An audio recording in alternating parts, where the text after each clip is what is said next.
see an increase in the volume of this paper balloon. And these balloons have such an amazing, the whole history of ballooning is quite amazing.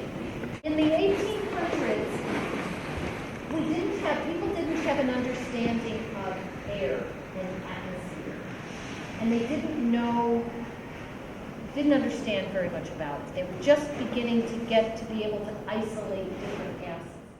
And the story of ballooning began with two boys whose father made paper for his business, taking plants and mushing them up and making them into paper. And in the evening, they would sit around the fireplace at their house. No Game Boys, no TV, nothing to do except burn stuff. And they would burn bits of paper that their dad had lying around. They'd burn it over the fire, and they'd notice that the paper would go up. And they got this idea of trapping whatever this was, this heat, they had some funny name for this substance that was making the balloon go up. And they decided to trap it, and they invented the first balloon. And they started to experiment with it. They would heat it up, and then they let it go. And one time they heated it up outside, and the balloon rose up, and it went way over to another village. And nobody had, their SMS, hey, this balloon is headed your way, it got away from us. It just took off, and people didn't know what it was. And it was floating through the air, and they were so scared. They thought it was like the devil or some evil spirit.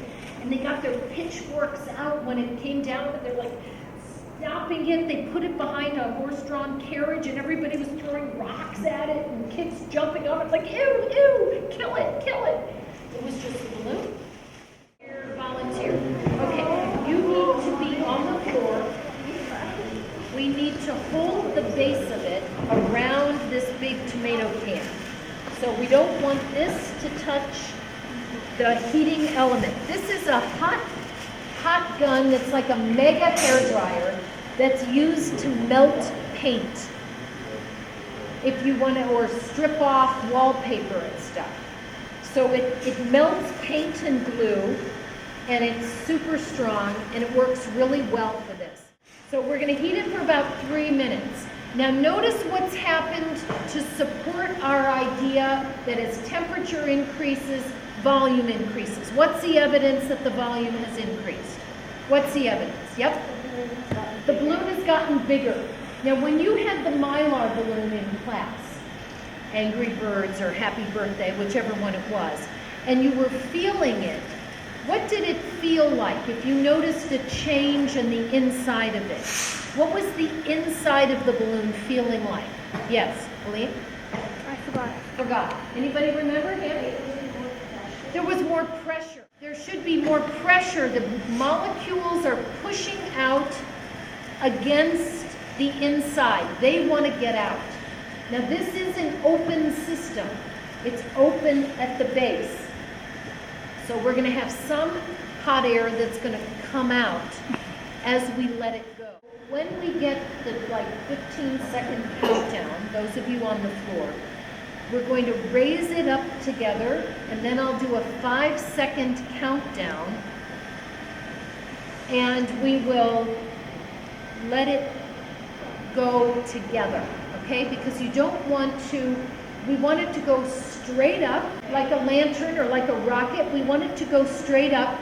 We don't want it to go sideways because too much air will rush out. Okay, we want as much of the force going up from this lighter, less dense air. We want it as it's heated up inside. We don't want to lose that hot air because we're competing with the air con in this room. It helps because the cool air is more dense than the hot air inside. That's a good thing. But we don't want to have it come out too fast. Okay? Okay, ready?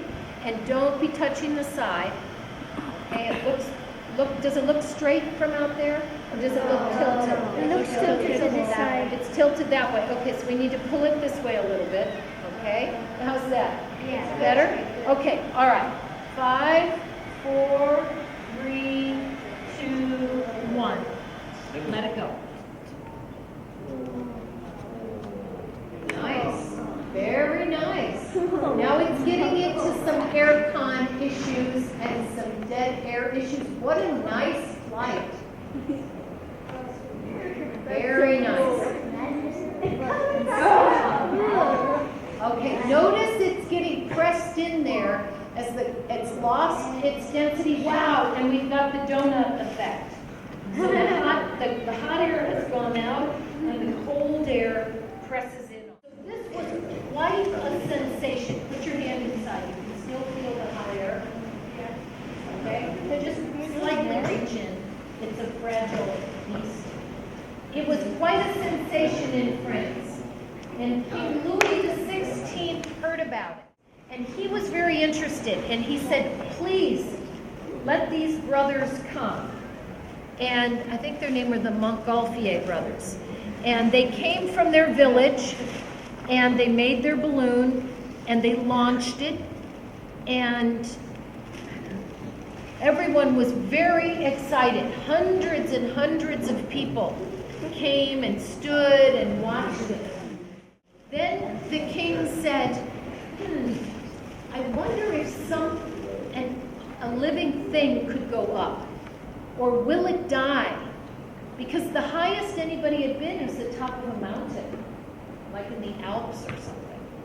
They hadn't been out off of the planet like we fly around like we don't think about it. So they said, well, let's put some animals in a basket. And so they tried ordinary animals, a sheep, a chicken, and something else, a pig or something. The 3 animals went up in this basket, and they survived.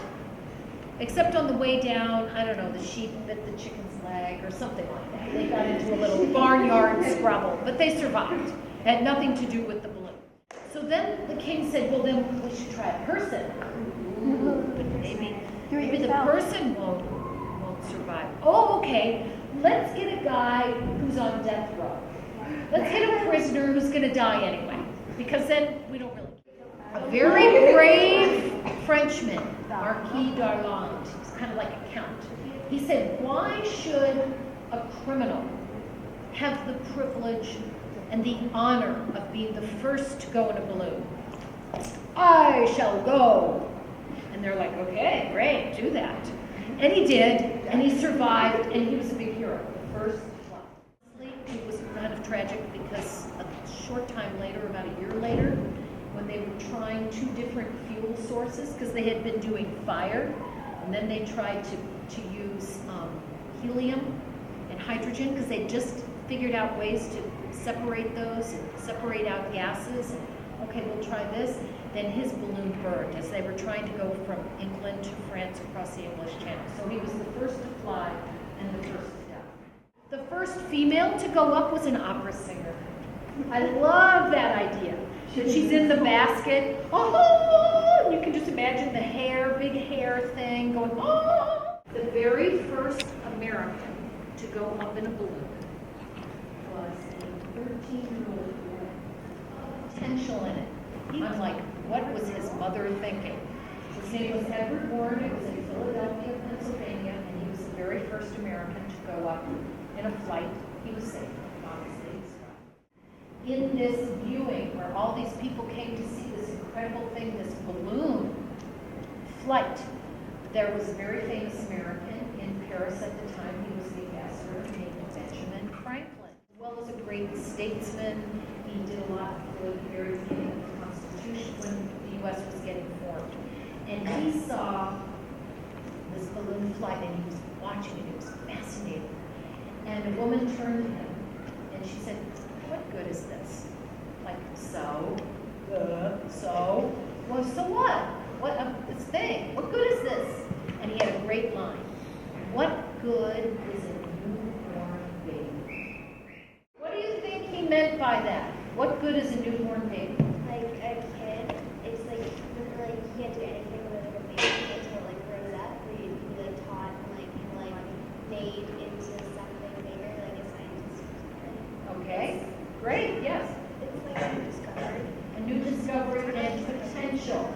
he went back and right away shared, like, we have got to have this here.